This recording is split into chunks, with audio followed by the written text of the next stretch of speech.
Uncle Wiggily's Adventures. Story 2. Uncle Wiggily Goes Fishing.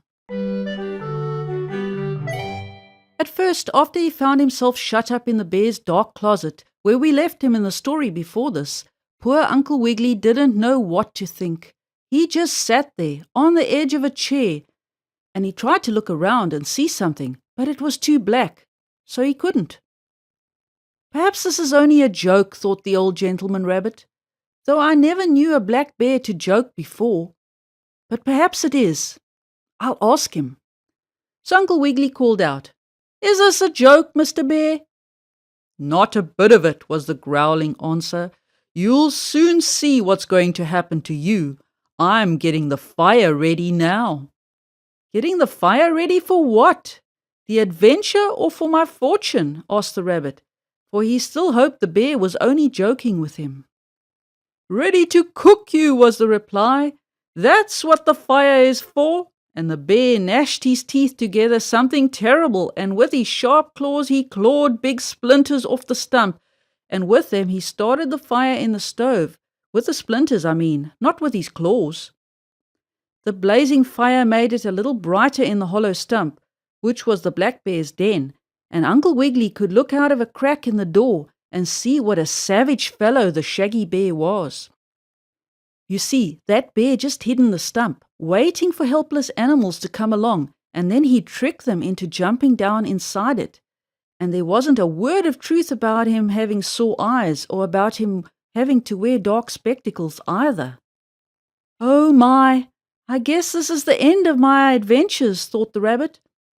"I should have been more careful. Well, I wish I could see Sammy and Susie before he eats me. But I'm afraid I can't.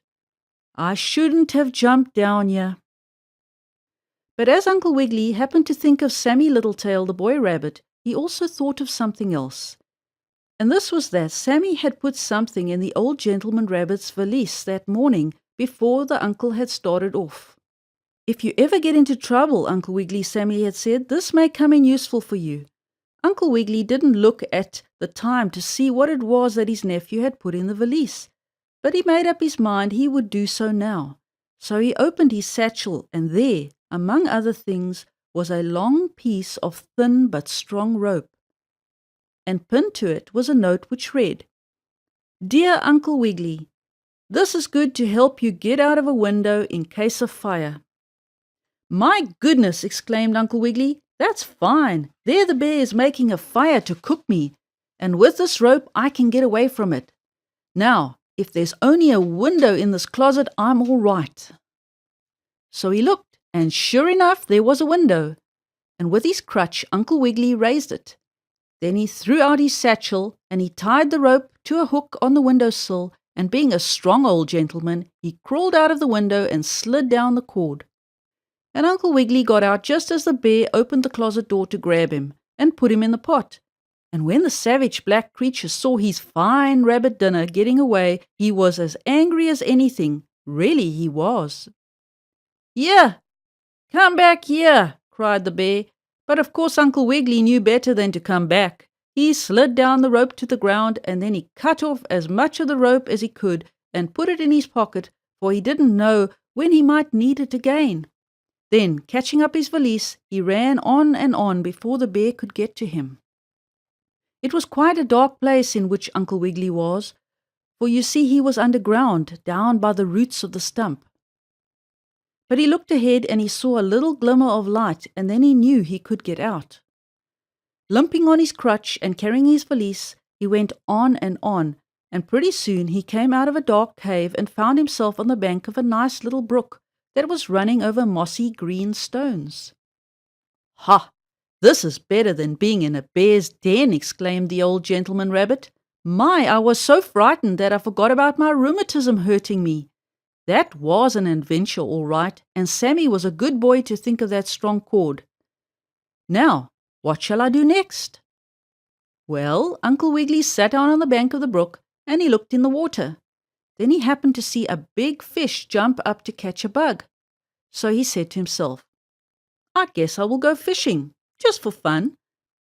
But if I do happen to catch any fish, I'll put them right back in the water again, I don't need any fish, as I have some lettuce and cabbage sandwiches and some peanut butter cakes that Susie's mama put up in the cracker box for me."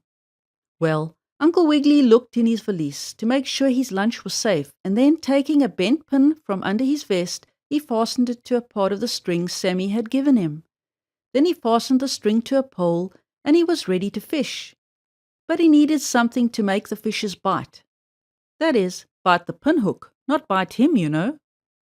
"Oh, I guess they'll like a bit of sweet cracker," Uncle Wiggily thought. So he put some on the end of the pinhook and threw it into the water. It fell in with a splash and made a lot of little circles, like ring around the rosies, and the rabbit sat there looking at them, sort of nodding and half asleep and wondering what adventure would happen to him next, and where he would stay that night. All of a sudden he felt something tugging at the hook and line. "Oh, I've got a fish! I've got a fish!" he cried as he lifted up the pole. Up out of the water with a sizzling rush flew the string and the sweet cracker bait, and the next minute out leapt the big, savage alligator that had escaped from a circus. "Oh ho! So you tried to catch me, eh?" the alligator shouted at Uncle Wiggily. No, if you please," said the rabbit. "I was after fish." "And I'm after you," cried the alligator, and scrambling up the bank, he made a jump for Uncle Wiggily, and with one sweep of his kinky, scaly tail, he flopped, and he threw the old gentleman rabbit and his crutch and the valise right up into a big tree that grew near the brook. "There you'll stay until I am ready to eat you," exclaimed the alligator, and he stood up on the end of his tail under the tree and opened his mouth as wide as he could, so that if Uncle Wiggily fell down, he would fall into it, just like a funnel, you know. Well, the poor gentleman rabbit clung to the topmost tree branch, wondering how in the world he was going to escape from the alligator. Oh, it was a dreadful position to be in. But please don't worry, or stay awake over it, for I'll find a way to get him down safely.